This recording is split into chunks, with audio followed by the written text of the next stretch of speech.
উপস্থিত আজকের 4 তারিখের মিটিং এর সম্মানিত মহাসচিব এবং আইনশালী সম্পাদক এবং কেন্দ্রীয় কমিটির ভাইস চেয়ারম্যান এবং কেন্দ্রীয় কমিটির সহসাংগঠনিক, কেন্দ্রীয় কমিটির সাংগঠনিক, কেন্দ্রীয় কমিটির আরো ভাইস চেয়ারম্যান আছেন, তারপরে যুগ্ম সচিব আছেন।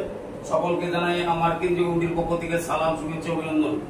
প্রিয় সংগ্রামী সাথী বন্ধুগণ, আপনারা নিশ্চয়ই জানেন আমাদের এই কেন্দ্রীয় কমিটির মুখপাত্র আমাদের মহাসচিব বক্তব্য রেখেছে। আপনারা মহাসচিব বক্তব্য রাখলে চেয়ারম্যান না রাখলে চলে, কারণ চেয়ারম্যান তো সমার্থিক বক্তব্য, সেহেতু আপনারা মহাসচিবের বক্তব্য শুনছেন, ওইভাবে আপনারা সকলেই কাজ করবেন, ওইভাবে চিন্তা করবেন, সংগঠন ওইভাবে যদি চালাইতে পারেন তাহলে আপনাদের ভাগ্য উন্নয়নের দুয়ার আমি জানি, আশা করি যে জুন জুলাইতে খুলে যাবে এবং আপনারা সকলে আনন্দিত হবেন। আপনারা জানেন আপনাদের বিষয় বাংলাদেশ গ্রাম পুলিশ বাহিনী কর্মচারী ইউনিয়নের নেতৃবৃন্দ আপনাদের জন্য কি করেছে। আমার একটা নেতৃবৃন্দ পরিশ্রম কম করে নাই, সকলের পরিশ্রমের মাধ্যমে আপনারা পাইছেন নির্বাচনী ভাতা, আপনারা পাইছেন যাতায়াত ভাতা, আপনারা পাইছেন নববর্ষ ভাতা।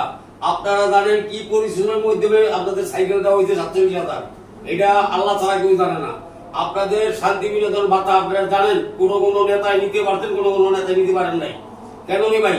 যদি আপনারা ডিসি সাহেবের লগে, নির্বাহী অফিসারের লগে সাক্ষাৎ করেন এবং আপনারা যোগাযোগ করেন তাহলে তো এটা আপনারা উঠাইতে পারেন। এই কথা তো আর কেন্দ্রীয় কমিটির নেতারা গিয়ে উঠাই দিব না। জিনিস দিলাইতে অগ্রসর হন। আপনারা ডিজিটাল শিক্ষিত হিসাবে আপনারা কাজ করার জন্য আমি অনুরোধ করি এবং দলাদলি না করি। আর দলাদলি আমার মধ্যে নাই, আমার সংগঠন আমাদের সংগঠনের মধ্যে নাই। গভর্নমেন্ট কমিটি আর আমাদের কমিটি এক কমিটি হয়ে গেছে। আপনারা ধৈর্য সহকারে চলেন। অতি সত্যই আমরা সারা বাংলাদেশে আমরা চিঠি দিয়ে জানাই দিব, সারা বাংলাদেশে ঐক্য চিঠি সারা বাংলাদেশে যাবে, প্রত্যেকটা ইউনিয়নে যাবে এই চিঠি। সকলে আনন্দিত হবেন। আমি আশা করি আপনাদের আমাদের মাঝে যে একটি ছেলে আছে, সেগুলো চাপাই নবাবগঞ্জ বাড়ি, সেগুলো বিশেষজ্ঞ ছেলে।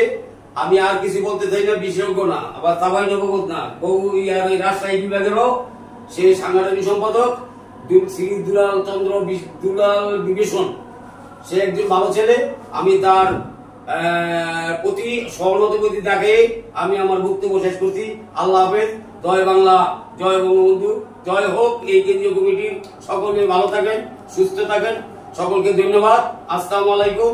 আমাদের মনিরুল সাহেব সহ সকল নেতৃবৃন্দকে আমি জানাই আন্তরিক শুভেচ্ছা। আসসালামু আলাইকুম।